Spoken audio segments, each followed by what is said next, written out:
claim on the land, or what do you Yes, think? well, yes. You should be very forthright with these things. Forward. Well, even this California thing that I didn't know about. No, I don't know. The Mohawk reoccupation of the land proposed for development in Caledonia is minute to the remaining Haldimand tract.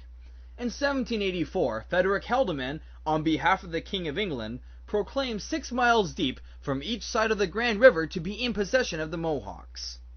The Grand River flows not only through Caledonia, but also Grand Valley, Fergus, Waterloo, Kitchener, Cambridge, Paris, Brantford, and Cayuga.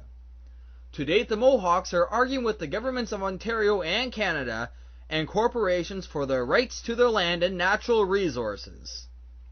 Canadian Hydro Developers Incorporated are erecting windmills within the Haldimand tract, and the Mohawks seek cooperation and are being ignored. What is your concern with the process, sir? Well, if you haven't consulted with us, I talked with Jeff Carnegie before they put up one window and explained to him about the legality of this. I wanted to present a true copy of the Ultimate Proclamation of 1784, which I have with me, and the survey I had done at MNR in 2005. And, it just seems like we're trying to do the end around. I have a copy of the original Ultimate Proclamation, but I left Mark Canada, the one that's in England and the whole. And I have a survey I had done from MNR of the 6-mile limit from the source of the Grand, which all of their windmills are in. All of them. And the proposed ones, basically, they're all in the 6-mile limit. The Mohawks were forced to seek Canadian intervention because Canadian Hydro Developers Incorporated chose to ignore them. In July 2007, Dahogadote represented the Mohawk Nation on behalf of the Confederacy Chief and the Councilwomen at an Ontario Municipal Board hearing. We've got to work with them. It's all good. We don't have any problem with anything that's not damaging the environment, dealing with past environment. I'm glad we're here in Windmill. I lived here for 2 years. I spent 500 hours cleaning up the last 2 summers that I was here. And unbelievable what I've uncovered. No one seems to really care. But anyways, this has gone on up here far too long.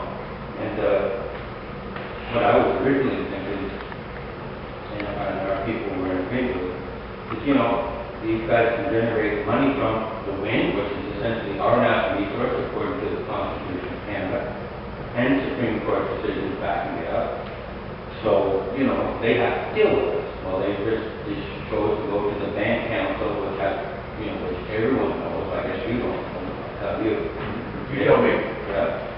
The Band Council system is a Canadian government imposed system that urgently went in the 1924 gun law that you're no longer the government here, but this public government, now the Band Council system, they're in the new government. And so anyway, it seems like they tried to go around our Confederacy, but they actually showed up down at the Confederacy later, Canadian Hydro Developers.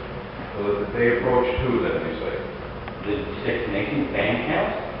So they went to the Band Council. Is that correct? When when I informed them that that's not legal, Yeah. and they did do that. And then they went to the Confederacy, but they did sign a waiver saying this cannot be considered consultation. They signed a waiver before they met with our Confederacy, saying it's nothing to do with consultation. And so I guess that's how they tried to make it illegal, if you will. Well, you said they went to the Band Council. That, which is not, they don't represent them. The Canadian, I have a copy of the Grey Law too. They're no longer in but out of the Confederacy when they swear allegiance to the Crown. They become Canadians. They're Canadian Indians. They're not here. For me, I'm Mohawk. Being strong environmentalists, the Mohawks wish the development process and thereafter sustained to be eco-friendly. They also wish something in return for their natural resources. Well, they're on our land, on our sovereign land, and they're building a big industrial park up here. We already, in 1900s, they just kept building mills, cut down all the trees, wasted the forest, left the mills in the river for us. Our grandparents, they leaving the past colonial Yeah, colonials, yeah. colonials, if you will. And, you know, it's much the same thing. You don't need a history lesson. I can provide that. The past hydro developers left messes in the area that are polluting the waters. Located down the road from the hearing is this old hydro dam abandoned to rust away. We want to be absolute partners on this project. I know they're paying all the landowners certain commissions, but this is our land. If I could do it, what would you have me do for the Mohawk Nation as you... Stop phase 2 right now until they deal with us properly. And if I stop phase 2 and they deal with you, what generally would you want from them when they deal with you in your terms?